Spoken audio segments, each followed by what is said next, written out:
Rasulullah sallallahu alaihi wasallam bersabda, "Inna asyaddal bala al-anbiya, tsumma al-amsal fal-amsal."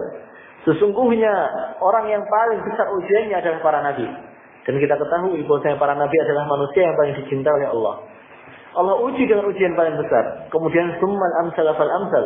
Kemudian orang yang setelahnya dan setelahnya. Jadi ketika orang itu dekat dengan Nabi sallallahu alaihi wasallam atau dengan para nabi tingkatannya, maka ia akan mendapatkan ujian yang lebih besar. Dan di hadis yang lain disebutkan bahwasanya ujian ini yubtalal mar'u ala qadri dinihi, fa in kana fi dinihi salbun shuddida alaihi, wa in kana fi dinihi khiffah khuffifa alaihi. Rasulullah katakan seorang ini akan diuji sesuai agamanya. Ketika dalam agamanya itu ada kekuatan, agamanya sangat kuat, shuddida alaihi, akan dikuatkan juga ujian-ujiannya. Wa in kana fi dinihi khiffah, dan ketika pada agamanya itu ada keringanan, artinya agamanya itu adalah agama yang tidak kuat, khuffifa alaih, akan diringankan juga ujiannya. Kita lihat dari sejarahnya bagaimana Nabi dahulu berdakwah, bagaimana ujian-ujian yang didapatkannya. Kita lihat bagaimana para sahabat ketika awal masuk Islam, ketika Rasulullah SAW berdakwah, dan mereka adalah orang-orang yang paling mulia setelah Rasulullah SAW. Mereka mendapatkan ujian-ujian yang sangat besar. Dan yang paling ma'ruf dari kisah para ulama adalah Imam Ahmad. Bagaimana ia mendapatkan ujian yang begitu besar. Dan itu menunjukkan bahwasanya Imam Ahmad adalah manusia yang sangat mulia dan agamanya sangat kuat. Maka dikatakan di sini bahwasanya seorang yang ridha itu asalnya pada dirinya ia mendapatkan rasa sakit.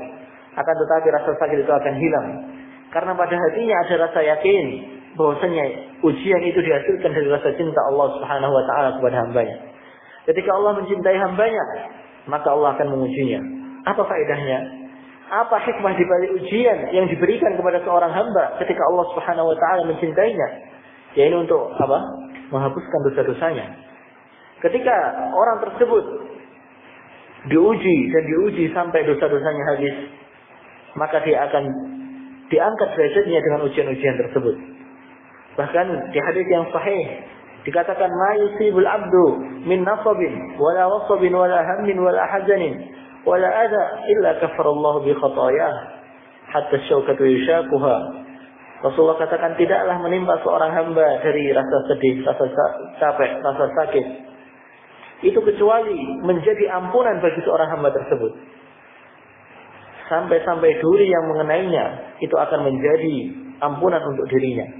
Dan begitu juga ujian yang lebih besar akan menjadi pengampun untuk seorang hamba. Dan ketika seorang hamba itu adalah hamba yang baik, akan diampuni dosanya, dan ketika habis dosanya akan diangkat derajatnya.